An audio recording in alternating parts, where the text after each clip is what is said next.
Thank you for staying with us on the AM show. Time now for us to get into the news review. We'll be joined by Suleimana Abrahima, Executive Director. In fact, we have Suleimana Abrahima, Executive Director, Media Foundation for West Africa. Suleimana, welcome aboard. Hope you had a good weekend. Well, thank you very much for having me. It was a busy weekend and quite a fascinating one. I'm sure, definitely. Of course, on the back of the National Delegates Conference of the NPP as well, we had a whole lot to talk about. We'll get into that, but Sule, here's something that hit me yesterday that got me laughing at myself, and I felt I might as well share it with you. So, after church on Sunday, there's this kenke seller who, sells kenke, shrimp, this little tilapia, the ones I'm talking about, 1 mouth, 1,000, octopus and all of that. So I go there because I felt I had some banku at home. So I felt, let me just get a little, garnishing so that I can get home and at least after all the tiring weekend, I would rest a bit. So I go and order 20 cedis of the octopus and 10 cedis of the small tilapia. Now I get to my car and something prompted me. I was checking something and then I looked into the bag and realized that, she had given me just one, small pack of the octopus. So I felt, I've been buying from her over the years. So I felt, the woman had made a mistake. So I go back, Suleimana, you wouldn't imagine the vim, the pep with which I went. And, mommy, I think you give me one instead of two. And she deflated me to my utmost surprise. She just told me, my son, it seems it's been a while. Now, a while she refers to is just a few weeks ago. What I was getting for 10 cedis is now 20 cedis. So she had actually done the right thing by giving me just one instead of two. Sule, I was in shock. And she then had to explain to me that, look, the carton we were getting for maybe 200 thereabouts is now over 400 cedis and this and that. I was absolutely in shock. I was laughing at myself. No, I think it's not just unique to you. It happened to me last week. I went for a meeting in town. On my way back, very, very hungry, and I decided to get these plantain chips. So because I was very hungry, they were tied in 2 pieces. One was quite big. The other one, what we know to sell for 2 cedis. So I tell my colleague in the car, Charlie, I'm very, very hungry, so I'm going to get the big one. So I pull my 5 cedis because I know it to be 2 cedis and 5 cedis. So this lady passes by and I call her and I say, Charlie, me peke sieno. And the lady says, I know you're 20 cedis. And I say, what about this? Nakitwana? He said, I know you're 10 cedis. So I'm like, so 2 and 5 is now 10 and 20. So basically, I had to go for the 10 one, which was like what we used to know it for maybe 2 cedis or 5 cedis. So it's not just you, but it's not also the problem of the sellers. No. Like I explained with mine, she actually broke it down and told me, look, the carton we were getting at a certain price has more than doubled. We can't do anything but pass on the cost to the consumer. Exactly. So times are quite difficult. Transport fares, are affecting a lot of things, and of course, the prices themselves are quite, especially if it is an imported item. We know about the dollar value relationship. The dollar CD value relationships and all of that. So it's quite a tough time for our country. And people are really struggling. We are all struggling. But we also do know that some people are taking undue advantage of the situation. So maybe they go to different parts of the country, get something for, let's assume, 5 cedis up north or, in getting close to the northern belt of the country. Then they come down south. Yes, barring everything, maybe they should have been selling that thing for 8 cedis and they're selling it for about 15 cedis on the rest. We know about such people as well. And again, it goes back to what some people were calling for in the past, that should we attempt price regulation once more? You remember, what's the term? Kalabule. And all those times where there had to be price regulation and you can't sell above a certain controlled price and all of that. But in these times, the feasibility of it is a problem, especially in a capitalist market like ours. These are some problems. I don't know what your thinking is on that before we get into the daily graphic. Absolutely.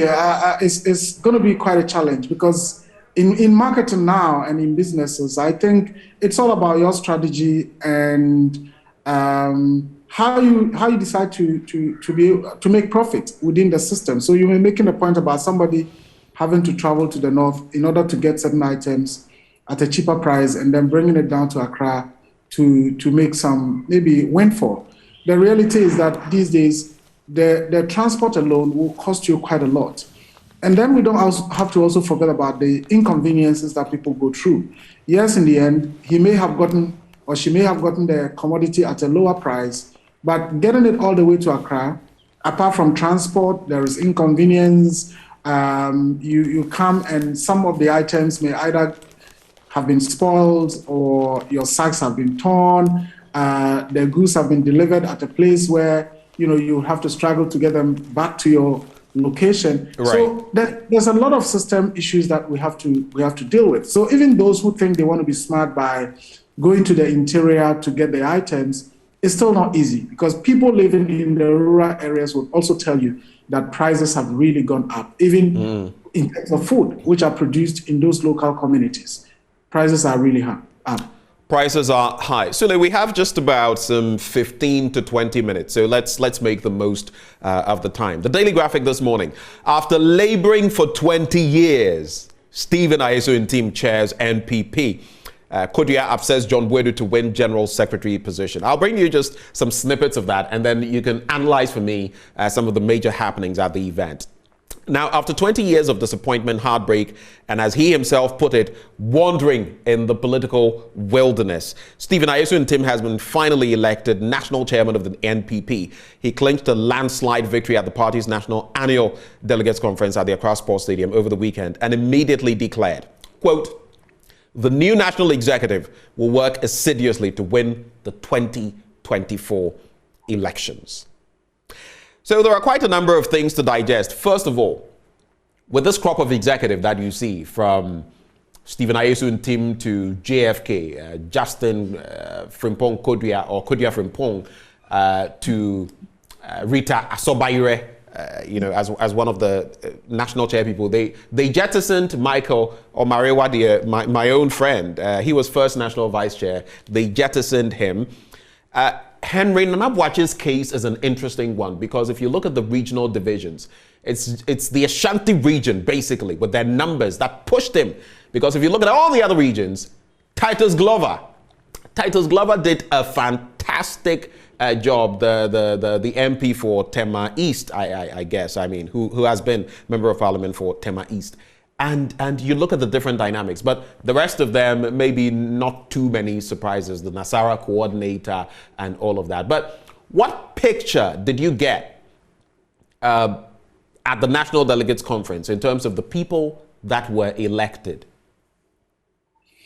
Well, first of all, I would say congratulations to all those who won at the Congress. It's an exercise that really contributes to our democracy. Prior to the Congress, I had mooted the idea that given the circumstances at the time, it would have been appropriate for a consideration of postponement. But a day later or so, the government took an action that somehow calmed the nerves of organized labor in terms of the 15% COLA announcement.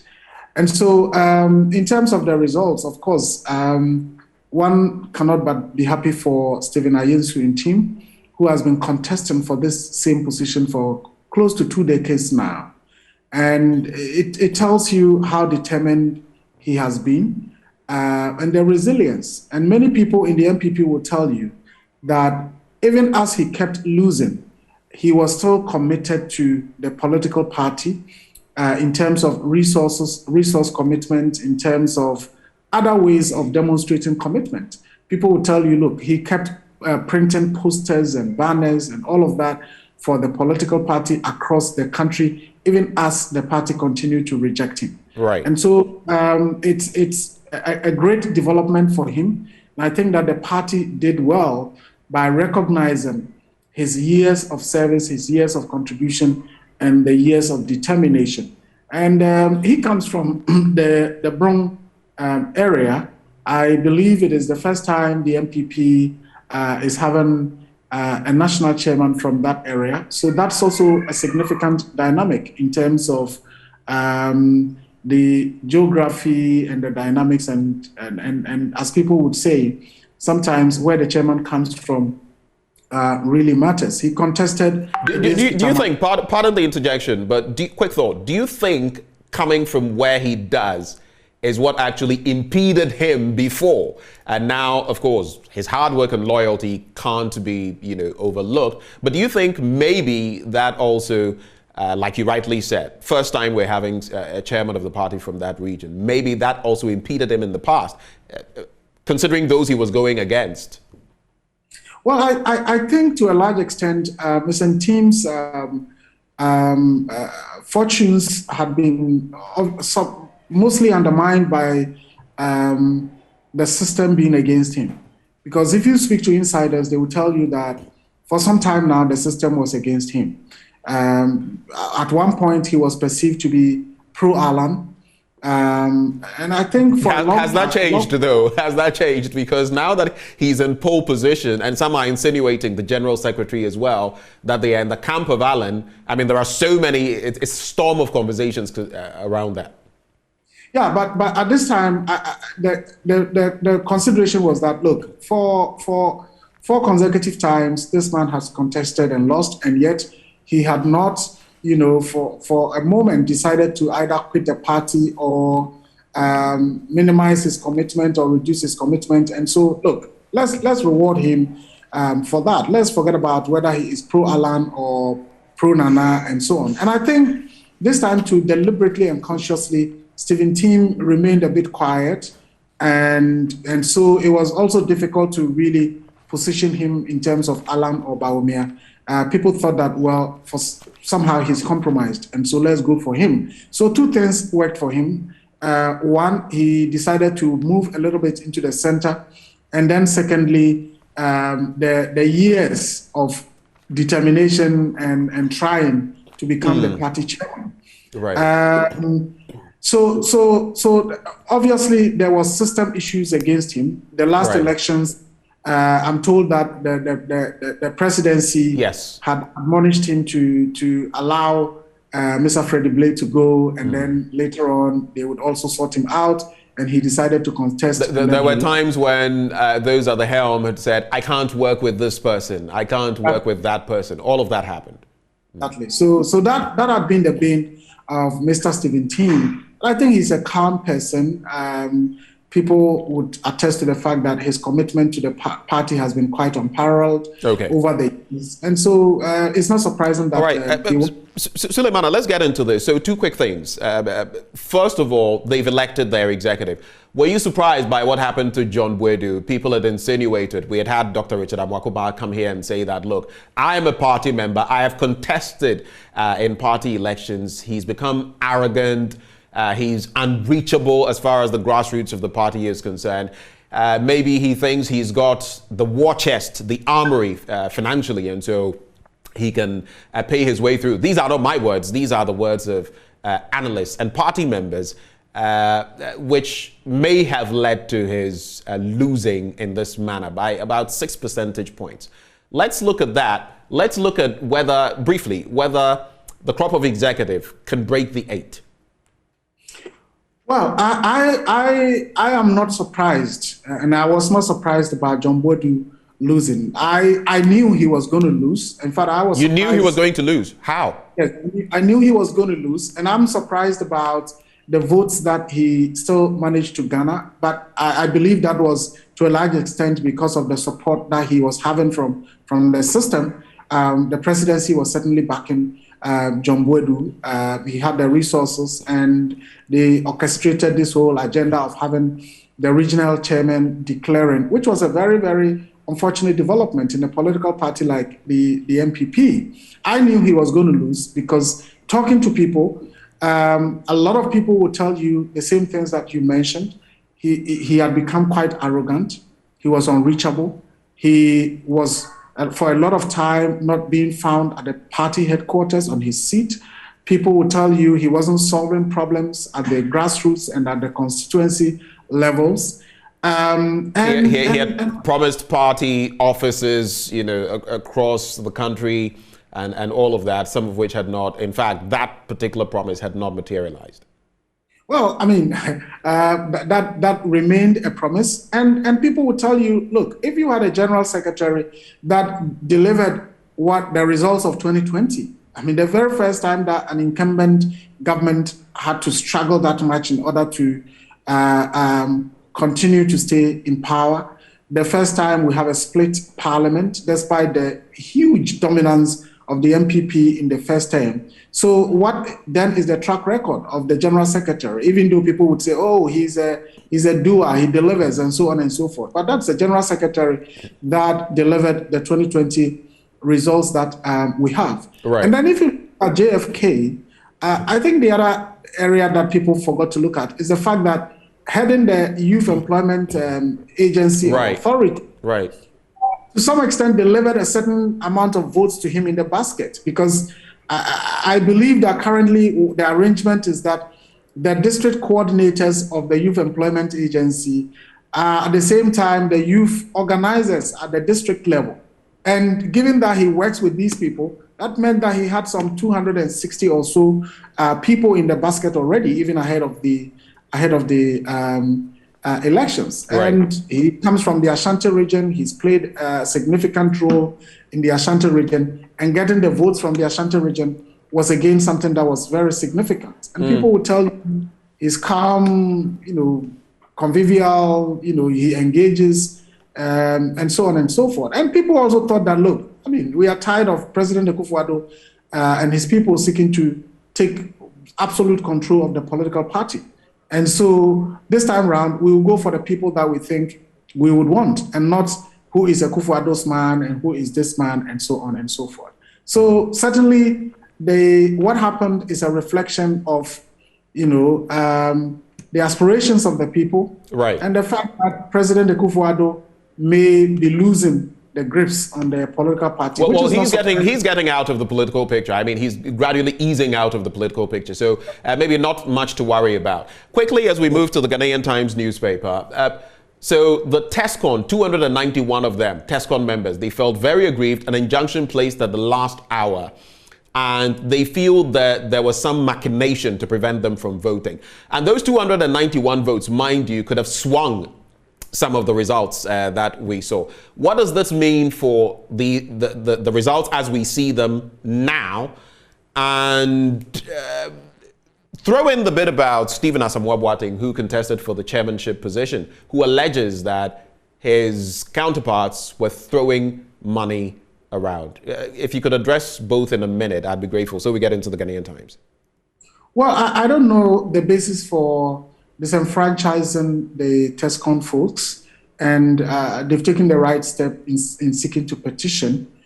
But some of these things happen because maybe a powerful person in the party thought that, look, if we allow these people to vote, they are going to vote this way or that way, which may not be in our interest. But certainly, if over the years they've been allowed to vote, and this time around that is not the case, it sets a bad precedent. And I believe that the leadership of the party would have to look into it.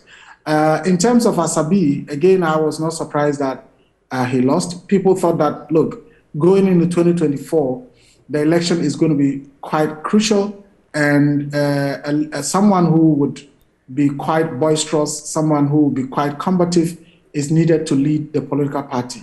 Those who were supporting Asamoah Boateng, that was the idea that, look, we don't need someone like Ntim, who is quite calm and not too frontal. We need somebody who would be boisterous and engage forcefully and all of that.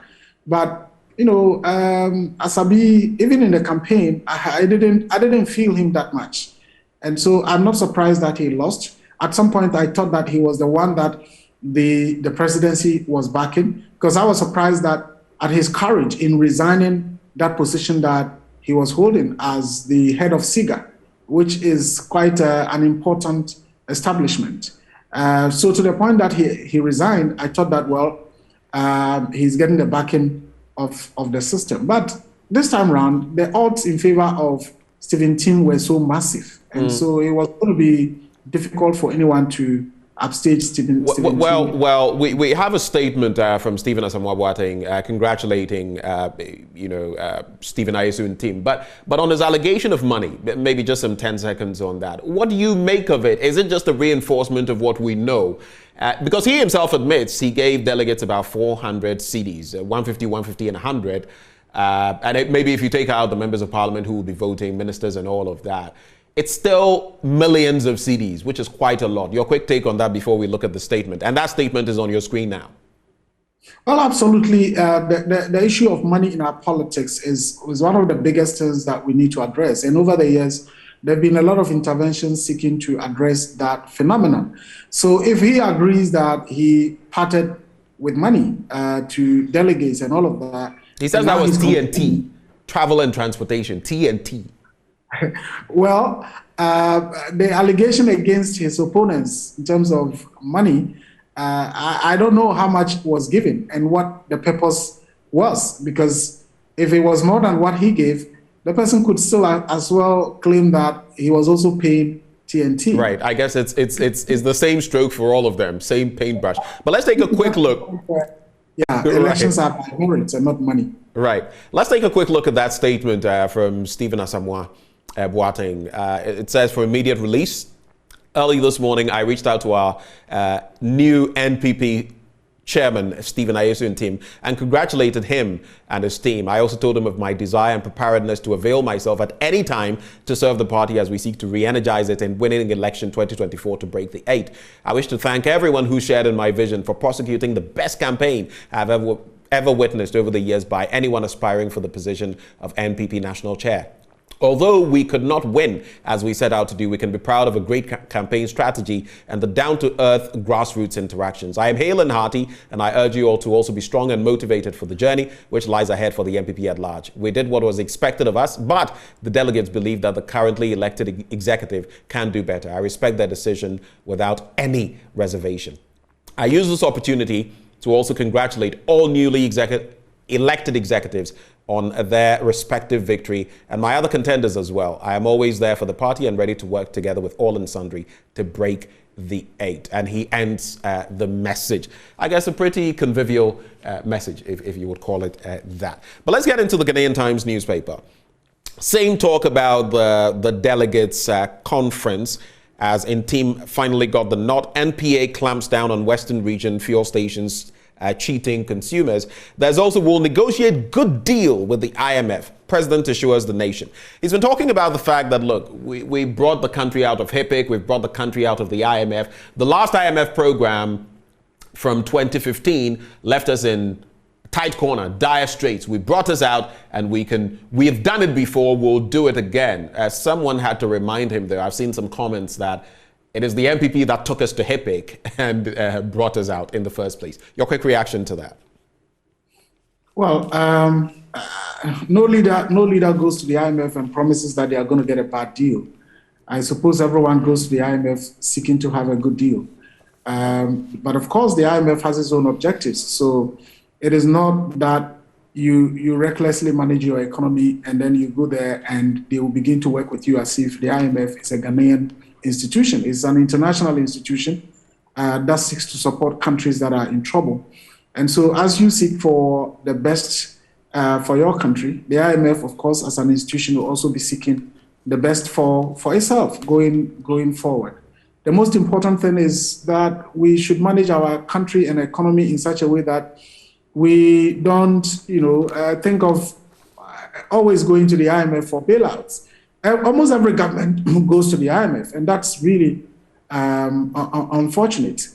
This government, as we keep saying, has borrowed more than any other government, I guess, in the history of our country since independence. People have been questioning, where has the money gone into? In fact, it got to a point that the government and its communicators will celebrate how much they have been able to borrow and claim that, well, because we are managing the economy well, we go to the Eurobond market and it is oversubscribed. As if to say that, look, we go in there looking for money and people just dash us money. What they don't say is that, look, we go out there looking to borrow and people are willing to give us more money and pile our debts. So for me, going back to the IMF is not something that is a positive development, even though we all knew, given the way the economy was being managed, we certainly were going to get there one day. I can understand the president talking the sweet talks as usual. We'll get a better deal for IMF as if he has control over IMF decisions. He doesn't. And at this stage, we are at a point where we cannot go out of IMF and say, well, we thought that the deal they were giving us was bad and therefore we decided not to accept. Right. Our hands are tied. And so we should just hope and pray that, we get a deal that wouldn't further squeeze us. But otherwise, I think this is just sweet talks. And if sweet talks was what we needed to develop this country, I think that President Akufo-Addo would have ended up being the best president. But so far, that has not been the case. All right. So let's wrap on these two subjects. Quite a number of stories. But let's wrap with Republic Press. I won't resign, Ken Ofori-Atta replies critics. He says, guess what? It's like a father abandoning a child because of a difficult situation. There's also Economy Times. Bank of Ghana likely to hike policy rate further. Fiscal deficit to widen further as government agrees on 15% COLA. The other day I was interacting with Professor Lord Mensah on this specific bit, especially as Ghana has agreed to pay the 15% COLA, what that would mean for our economy. And then 91% of Ghanaians lack confidence in judicious use of e-levy funds. Economy Times, lack confidence, not lack confident. I mean, how can we do that? Anyway, so let's look at the Ken Ofori-Atta issue to wrap the conversation. Well, I'm one of those who strongly support the view that he needs to resign or be fired. Because at this stage, I mean, where is the credibility? Where is the trust? And if you are the manager of our economy and people don't trust you because of how you've managed the economy and positions that you've taken in the past and statements that you've made in the past, then how do we have that confidence? And having the confidence is really important because for people who would want to invest in the economy, who would want to invest in Ghana, sometimes these things matter. And this is the finance minister who has taken us from let me say grace to grass. The finance minister who has borrowed more than any other finance minister, and yet in the end takes us to have peak. We are told it's COVID, but COVID gave us more than what IMF perhaps will give us. And how did we then manage with that COVID funds that came? Right. We are told Russia, Ukraine, yes, but we are not the only country in the world. And so where is the credibility? Where is the trust? And so far, I think he's been a monumental failure. So you back those? You back the calls for resignation, right? You back the call for resignation. Okay, absolutely. All right. Thank you, Suleimana. Thank you for joining me. Always good to have you, and we're grateful for your time. Do have the best of the day, sir. Thank you for having me. Have a great day. All right. And we're here now into sports. There's a lot coming your way. We'll be telling you about Ghanaian duo Benjamin Azamati and Joseph Paul Amwa. They've been in the news lately. What do you need to know? That's up next on AM Sports. Stay.